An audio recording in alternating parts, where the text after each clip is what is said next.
raxmatullaahi wabarakaatu. marka koowaad iyo marka labaad iyo marka saddexaadba ilaahay baa mahad iska leh, alxamdulilaahi rabbilcaalamiin. marka ka xigtana waxaan u mahadcelinayaa dhammaan shacabweynaha SSC intii codkayga maqli doonta, gaar ahaan beeshan haddeer aan la hadlayo ee jaamac siyaad. ninkan idinla hadlayaa waxaan u malaya codkayga inaad fahmi kartaan. waa garaa jaamac garaa Ismaaciil weeye.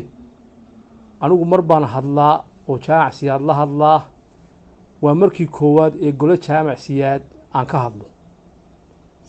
sanadkaa hadda waxa weeye dhowdhow ee halgankii 25 August ka bacdi, berigii halganka aynu bilaabaynayna habeen baynu wada hadalnay.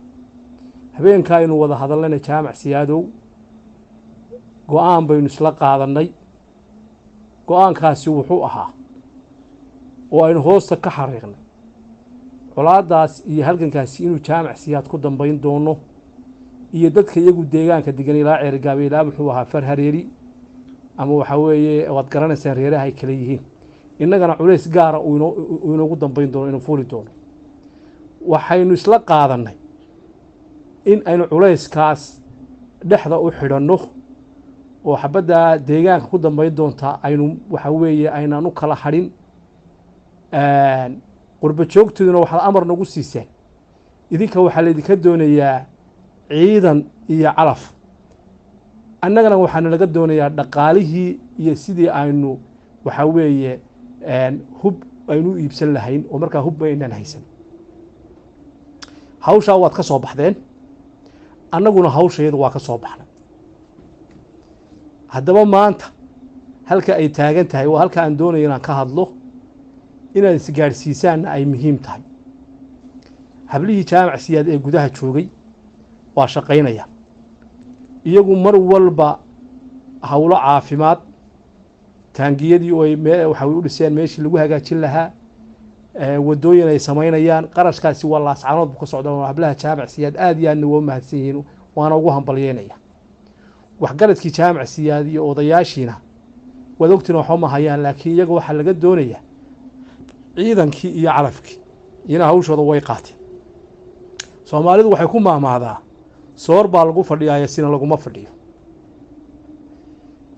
guud ahaan SSC waxaanu ognahay qurba joogtii in ay dhaqaalihii 25 August maalintii waxa weeye laga saaray rejiimka Muuse Biixi, in dhaqaalihii la joojiyey, haddii wax la bixiyana ay yar yihiin. waxaa nasiib darro ah in dhulbahanta intuu gurigeega ugu yimaado yidhahdo jaamac siyaad qaadhaankii dhulbahanta lagama hayo. waxaa nasiib darro ah in jaamac siyaad dhaqaalihiisii gaarka ahaa ee 10 kun ahaa ee beelu isku xukumeen aydan 3 bilood bixin. waxaan maanta idin leeyahay, maalin hore aan ka hadlay golwadaha, maalintaan imtixaanaad ka hadlayana waxaan jaamac siyaadow waxbaynu ku heshiinay, waxaynu ku heshiinay fuliya oo golo dhulbahantaan Soomaaliyeed ban media idin mari.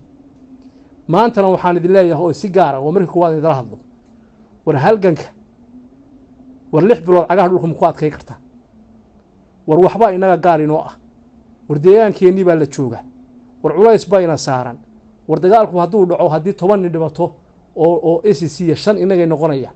waxaasoo dhan weynu ogeyn, waynu ka sii tashanay. weliba raggii aad ku maagayseen ee lahaydeen garaa jaamacow waxa weeye ee hawsha aad bilowday ka midha dhali baan anigu ahaa. anigu waajibkayga waa ka soo baxay, ilaahayna waa ogyahay. idinkuna waad ka soo baxdeen 80%. war sidee ku dhacdaa in 3 bilood jaamac siyaad ciidankiisii wixii aad soo diri jirteen in la waayo? war sidee ku dhici kartaa in askartii ay furinta inta ka soo baxaan waxay cunaan intay waayaan? see ku dhici kartaa? waxaan anigu idin leeyahay, walow aanan jeclayn warar badan inaan meediyaha mariyo, aan idinku kalsoonayn oo aan ka baqayo inaad waxa weeye dad badan oo iska nuxuusa baa jira inaad meediyaha soo gelisaan, si adag baan idinla hadli lahaa. laakiin mayn bortigayga wuxuu yahay, muhiimadeedu waa tahay jaamac siyaad wixii aynu ku ballanay inaad fulisaan, inaad dhaqaalihii soo daysaan oo reer waliba lacagta lagu xukumay uu keeno. waa haddii aad doonaysaan guushii aad gaadheen oo rumoodka u ahaydeen inaad hanataan. waa haddii aad doonaysaan dalkiinna iyo magaciinna iyo sharaftiinna inaad ilaashataan.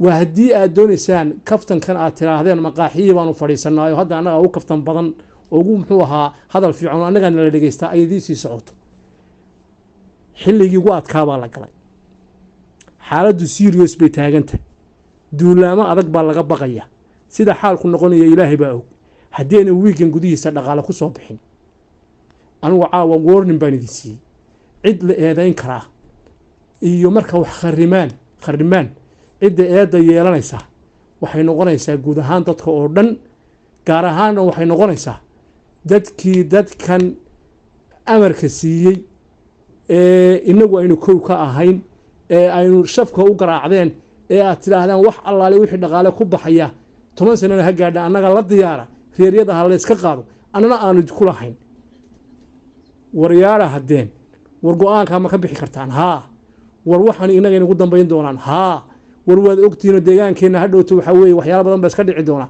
garajaamacow seexo waxa weye daqaaji reerkii hogaami dhaqaalaha ka biqin raggii ugu lahaana waxaan waa maqlayaan haweenkana meel kasta joogan waa ammaanaya anigu haddeer wax aan idinku sheego oo waxa weeye aan idinku dhaliilo ma hayo laakiin waxaan dhaliil idinyo ah in 4 bilood dhaqaalihii jaacsi aad reer waliba guntiga ku haysto nin walba waxaad guntiga ku haysato oo waxaad beri si xun u cuni doonto marka laascaanood lagu soo noqdo ee deegaanka laydinka qabsado ee laydin jebiyo ee sidii doona laydinka yeelo nin walba lacagtaa dib u dhigatay meeshaad ku cunaysa adiga og iyo siday kugu dhadhamayso war maanta dhaqaalaha la isku qabsanaya ciidana waa joogaa calafna waa joogaaye dhaqaalihii soo dira dowladdaa soo hadhay wax allaale waxa uu cabdiqaadir firdhiyo dhaqaala hayo oo SSC ay u soo dhiibtay oo hadda hayo ma ay jirto wuxuu la yimaadana waa la arki intaa yar cashuurta laascaanoodna waa intuu ku girif leeyahay guud ahaanna SSC